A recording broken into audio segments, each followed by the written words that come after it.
Assalamualaikum warahmatullahi wabarakatuh. Nama saya adalah Nur Fatima dari 3IA12.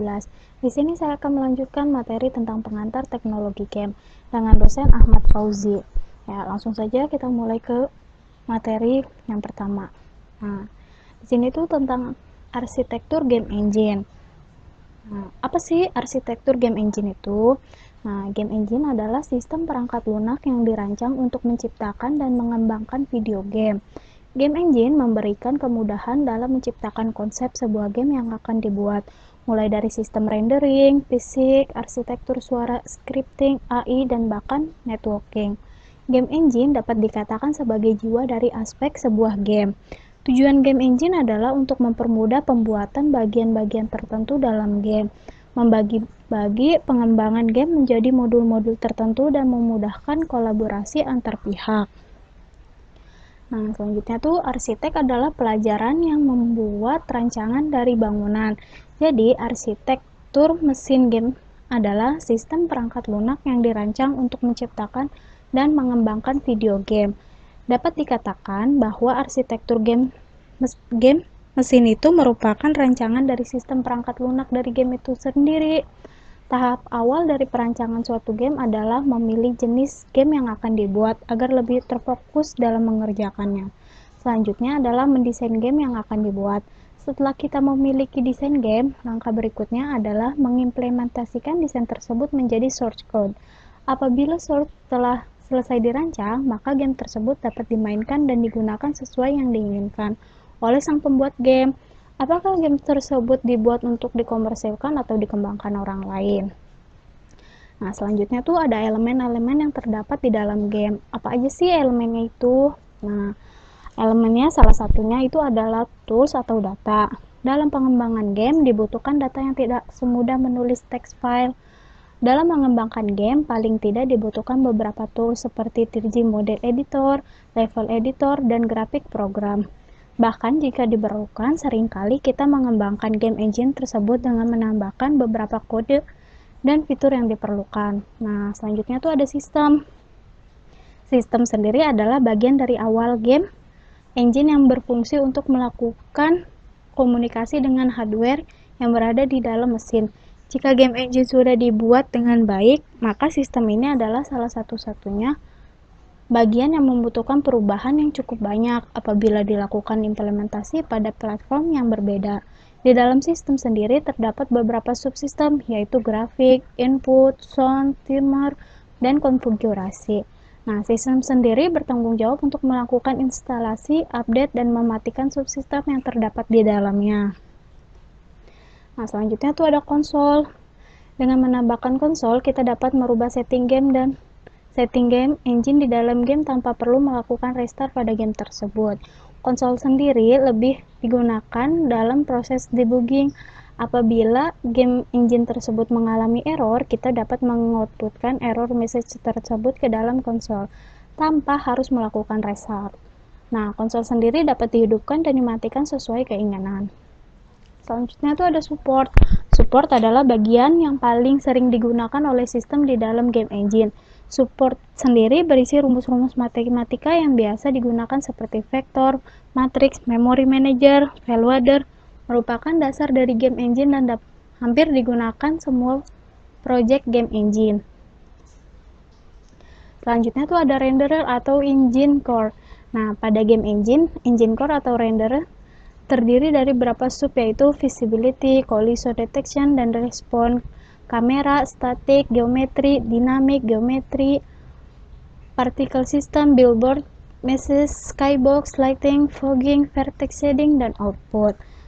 Nah, selanjutnya tuh ada game interface. Game interface sendiri merupakan layer di antara game engine dan game itu sendiri, berfungsi sebagai kontrol yang bertujuan untuk memberikan interface apabila di dalam game engine tersebut terdapat fungsi-fungsi yang bersifat dinamis, sehingga memudahkan untuk mengembangkan game tersebut. Selanjutnya ada game. Game itu merupakan inti dari penggunaan game engine sendiri, sehingga terserah kita bagaimana mengembangkan game tersebut. Selanjutnya ada tipe-tipe game engine. Apa sih tipe-tipenya itu? Nah, yang pertama itu ada Roll Your Game Engine. Nah, game engine Tipe ini lebih disukai karena selain gratis, game engine ini juga memperbolehkan para developer lebih fleksibel dalam mengintegrasikan komponen yang diinginkan untuk dibentuk sebagai game engine mereka sendiri. Namun, kelemahan dari tipe game engine ini, banyak engine yang dibuat dengan cara semacam ini malah menyerang balik developernya. Nah, yang kedua itu ada mostly ready game engine. Engine ini biasanya sudah menyediakan semuanya begitu diberikan pada developer atau programmer. Semuanya termasuk contoh GUI, fisik, library, model, tekstur, dan lain-lain. Banyak dari mereka yang sudah benar-benar matang sehingga dapat langsung digunakan untuk scripting sejak hari pertama. Game engine semacam ini memiliki beberapa batasan, terutama jika dibandingkan dengan game engine sebelumnya yang benar-benar terbuka lebar. Nah, hal ini ditunjukkan agar tidak banyak terjadi error yang mungkin terjadi setelah sebuah game yang menggunakan game engine ini dirilis dan masih memungkinkan game engine tersebut untuk mengoptimalkan kinerja gamenya. Dengan hal ini dapat menghemat waktu dan biaya daripada developer game. Nah, yang terakhir itu ada point and click engine. Engine ini merupakan engine yang sangat dibatasi, tetapi dibuat dengan sangat user friendly. Anda bahkan bisa membuat game sendiri menggunakan engine seperti Game Maker, Turku Game Builder, dan Unity 3D. Dengan sedikit memanfaatkan coding, kekurangannya terletak pada terbatasnya jenis interaksi yang bisa dilakukan dan biasanya hal ini mencakup semuanya, mulai dari grafis hingga tata suara. Tapi bukan berarti game engine ini tidak berguna. Bagi developer cerdas dan memiliki kreativitas tinggi, game engine ini bisa dirubah menjadi sebuah game yang menyenangkan, seperti Flow. Game engine ini memang ditujukan bagi developer yang ingin menyingkat waktu programan dan merilis game-game mereka secepatnya. Nah, ini contoh game engine open source. Yang pertama itu ada 3D Game Studio. Nah, ini tampilannya. Nah, contoh game yang dibuat dengan software ini adalah Under Us, Kabus 22, Citrogen C4, Robot, dan Supercell, dan lain sebagainya. Nah, yang kedua itu ada Delta. Nah, berikut contoh tampilan dari software Delta 3D. Nah, yang ketiga itu ada Unreal Engine. Nah, ini contoh gambar tampilannya dari aplikasi ini. Nah, contoh game yang pernah dibuat dalam software ini, contohnya tuh ada Homefront, Grow, Batman Arkham City, dan banyak lainnya. Nah, yang keempat itu ada Panda 3D. Nah, berikut contoh tampilan softwarenya. Nah, yang kelima itu ada Torque. Ini contoh tampilan dari aplikasi Torque. Nah, yang keenam itu ada Quick Engine. Nah, ini contoh gambar tampilan dari softwarenya. Nah, contoh game yang dibuat dalam software ini, contohnya itu ada Hexen 2, Malice, Half-Life, Laser Arena, dan lain sebagainya. Nah, materi selanjutnya ada interaksi fisik dalam teknologi game. Nah, itu dibagi ada dua. Yang pertama, efek fisik dalam game, dan yang kedua itu ada collision detection. Nah, langsung saja kita memulai materinya. Nah, berbicara dengan game, maka yang terlintas di pikiran kita adalah sebuah permainan, baik dalam bentuk tradisional maupun modern. Di zaman serba modern ini, kita bisa memainkan game dengan berbagai macam perangkat, mulai dari mobile device, komputer, dan teknologi lainnya. Bahkan, jika kita sudah asik terhadap suatu aktivitas, terkadang sangat sulit untuk meninggalkan aktivitas tersebut, karena kita sudah menjadi candu terhadap aktivitas tersebut. Tentunya, efek candu tersebut berdampak pada interaksi fisik yang akan kita rasakan, mulai dari efek fisik positif dan negatif. Nah, yang pertama itu ada efek fisik dalam game. Ada dua, ada efek positif dan ada efek negatif. Nah, yang pertama ini saya akan menjelaskan tentang efek positif. Nah, video game dapat memberikan beberapa efek positif, baik pada fisik maupun pada mental seseorang. Nah, yang pertama itu ada meningkatkan kemampuan decision making. Seringkali video game terdapat percakapan yang melibatkan pemain untuk mengambil keputusan di dalam game, akan melatih pemain dalam melakukan pengambilan keputusan pada kehidupannya. Game yang sering menampilkan interaksi decision making adalah game seperti adventure dan simulasi seperti Dragon Age, The Sims, dan The Elder Scrolls V, yaitu yang Skyrim. Nah, walaupun demikian, beberapa jenis video game juga melibatkan decision making dalam menyelesaikan masalah, dalam hal ini kemampuan problem solving. Nah, selanjutnya tuh ada meningkatkan kemampuan ingat. Pada video game terdapat banyak objek, yaitu map, peta, atau lokasi, kondisi dan poin tertentu yang harus diingat oleh pemain. Jika Anda merasa sering lupa, Anda dapat mencoba melatih ingatan Anda dengan bermain game. Selanjutnya tuh ada meningkatkan kemampuan tentang komputer. Nah, seringkali ditemukannya sejumlah game yang dapat dimodifikasi, yaitu disebut mod atau modding, baik objek ataupun jalan ceritanya. Biasanya ketika melakukan mods game, tidak hanya sekedar copy paste file mods, tetapi terkadang harus menginstal software tambahan dan mengedit skrip tertentu. Dengan demikian, dapat melatih pemain tentang komputer seperti modifikasi file. Meskipun begitu, masih banyak hal yang dapat meningkatkan kemampuan seseorang tentang komputer dari video game seperti troubleshooting, masalah jaringan sehingga overclocking, walaupun hanya hal-hal yang mendasarkan saja. Selanjutnya ada meningkatkan kemampuan mengetik di keyboard.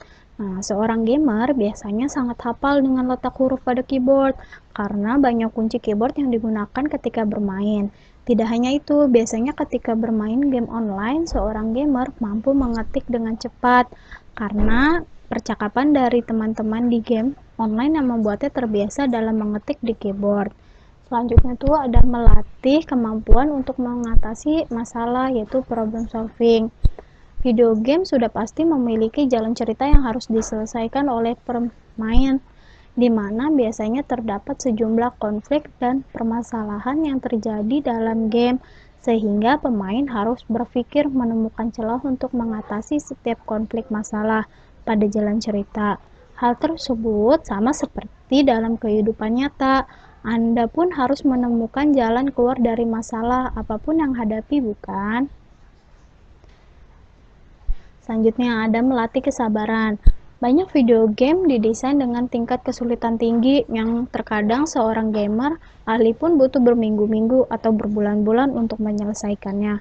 Kesabaran seperti ini pasti berguna dalam kehidupan nyata. Nah, ada juga melatih kerjasama tim. Nah, video game yang membutuhkan kerjasama tim membantu mengembangkan keterampilan kolaborasi. Selanjutnya tuh ada melatih kemampuan berbahasa asing. Kebanyakan video game menggunakan bahasa Inggris baik pada user interface, percakapan, dan subtitle di dalam game. Dengan demikian, pemain dapat melatih kemampuan berbahasa Inggrisnya. Jika pemain sudah benar-benar memahami bahasa Inggris, biasanya akan sangat mudah ketika bermain game online yang secara langsung berinteraksi dengan orang asing yang menggunakan bahasa Inggris.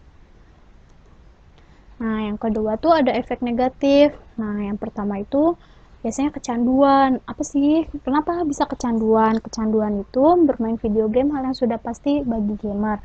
Biasa hal seperti ini dipicu karena keinginan untuk menyelesaikan jalan cerita atau bagi pemain game online karena tidak ingin ketinggalan event-event menarik.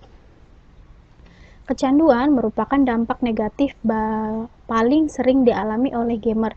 Tetapi efek kecanduan ini bisa sembuh ketika seorang gamer disibukkan dengan urusan selain bermain game seperti sekolah. Salahnya, seringkali gamers muda kurang mampu mengatasi kecanduan bermain game sehingga merelakan sekolahnya untuk bermain game. Nah, yang kedua itu ada konten kekerasan. Konten kekerasan dalam video game meningkatkan respon agresif. Terdapat sejumlah berita mengenai game dengan konten senonoh dengan tindak kekerasan serta dimainkan oleh pemain yang tidak sesuai dengan usia, justru berbahaya secara mental. Bila seorang anak bermain game, wajib bagi orang tua untuk mengontrol dan memperhatikan game seperti yang dimainkan oleh anak. Dan orang tua perlu memperhatikan game yang dibeli oleh anak. Bisa jadi game yang dibeli mengandung sejumlah konten yang tidak sesuai dengan usianya. Yang ketiga itu ada gangguan kesehatan. Bermain game secara intensif dapat mengganggu sejumlah kesehatan pemain.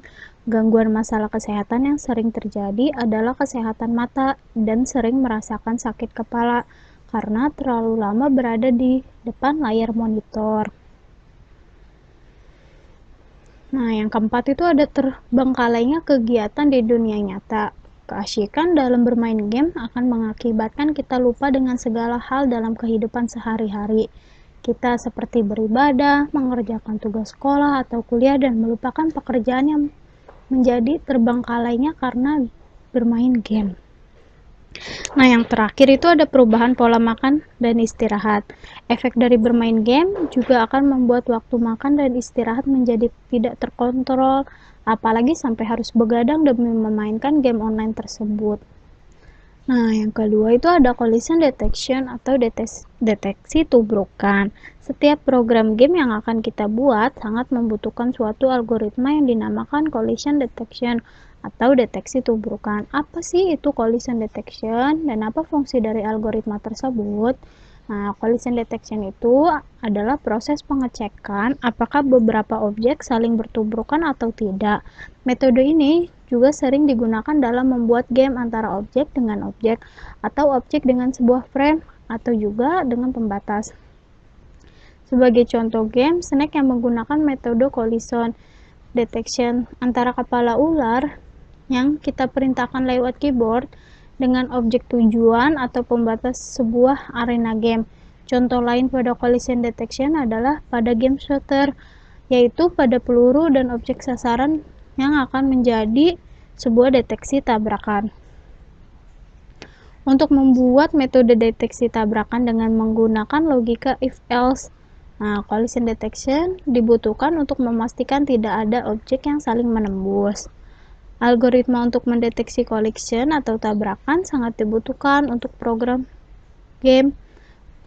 Contohnya itu ada Flash mulai dari versi 5 ke atas, yaitu menyediakan metode yang dinamakan hit test untuk memeriksa apakah sebuah movie clip bertabrakan dengan movie yang lainnya. Sebelum metode hit test ini tersedia, seseorang programmer Flash harus mendeteksi secara manual koordinat sebuah movie clip, apakah movie clip ini bertabrakan dengan movie clip lainnya. Tentunya cara ini sangat merepotkan karena harus mempertimbangkan pula ukuran movie clipnya. Nah, ada juga user interface pada game. User interface merupakan salah satu komponen yang terdapat pada setiap software, baik pada program ataupun pada sistem operasi serta pada game. Nah, pada kali ini saya akan menjelaskan user face secara umum dan user face pada game. Nah, kalau user interface secara umum itu cara program dan user atau pengguna saling berkomunikasi dengan sistem.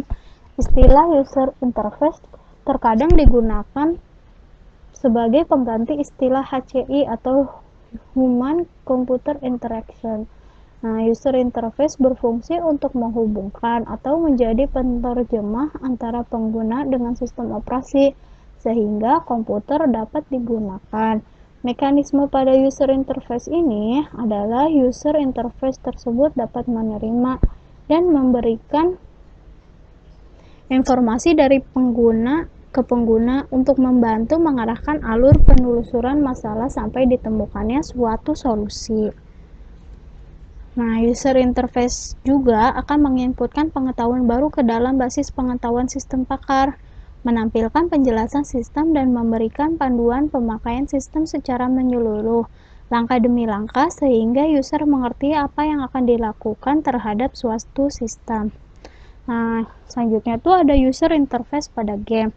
Perbedaan antara user interface game dengan user lainnya terletak pada desain user interface pada game. Terdapat tambahan unsur fiksi dalam pembuatannya. Fiksi tersebut melibatkan avatar dari para player, dan user interface itu sendiri mempengaruhi kenyamanan user dalam memainkan game tersebut.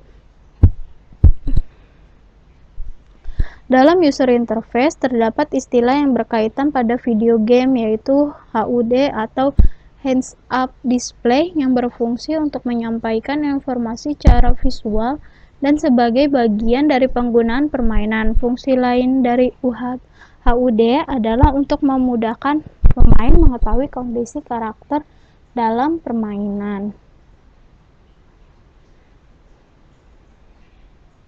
Nah, apa sih elemen-elemen dari user interface?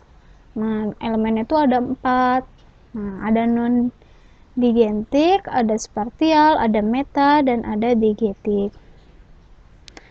Nah, langsung saja yang pertama itu ada digetic.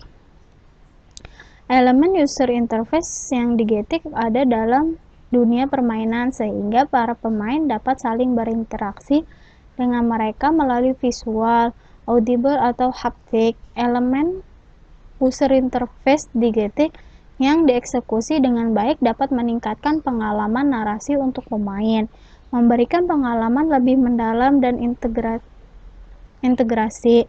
Salah satu game yang mengimplementasikan elemen digetic ini adalah game Assassin's Creed. Game tersebut berhasil menggunakan sistem virtual reality di masa depan, jadi cerita sebenarnya futuristik daripada sejarah. Nah, yang kedua itu ada meta.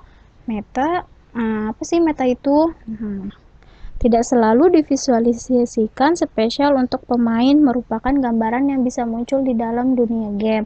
Dalam dunia game juga seringkali kita menjumpai beberapa adegan di dalam game tersebut yang harus mengeluarkan percikan darah pada kamera untuk menunjukkan kerusakan parah pada karakter yang dimainkan. Contoh dari elemen meta terdapat pada game Grand Theft Auto 4. Ketika terdapat adegan yang berinteraksi dengan telepon adalah salah satu contoh yang menarik. Elemen user interface sebenarnya muncul pada pesawat hub 2 dimensi. Jadi itu benar-benar elemen meta. Yang ketiga itu ada non-digetic atau ada elemen. Nah, apa sih elemen non-digetic? Nah, elemen digetic non-tradisional ini memiliki kebebasan untuk menghapus dari fiksi permainan dan geometri. User interface ini juga hanya terlihat dan terdengar ke pemain di dunia nyata, karena desain user interface ini juga menggunakan visual heads-up display. Jika dilakukan dengan benar, para gamers tentunya tidak tahu itu ada. Contoh game dengan banyak elemen non-digetic adalah World of Warcraft dan Mass Effect 3. Untuk mengonfirmasikan senjata, pemain dipilih dan kekuasaan. Nah, yang terakhir itu ada spatial. Nah, elemen user interface spatial ini berbeda dengan digetic atau non-digetic karena disajikan dalam ruangan permainan dengan atau tanpa suatu entitas dari dunia permainan yang sebenarnya. Fable 3 adalah contoh di mana unsur-unsur spatial yang digunakan untuk memberikan informasi lebih kepada pemain dan mencegah mereka dari melompat ke layar peta. Jejak bersinar hampir cocok dalam fiksi mengingat kualitas estetika ajaib itu, tapi karakter tidak dimasukkan untuk menyadari hal itu. Ini memadu pemain ke tujuan berikutnya. Nah, sekian materi part 2. Sampai jumpa di materi selanjutnya. Terima kasih. Assalamualaikum warahmatullahi wabarakatuh.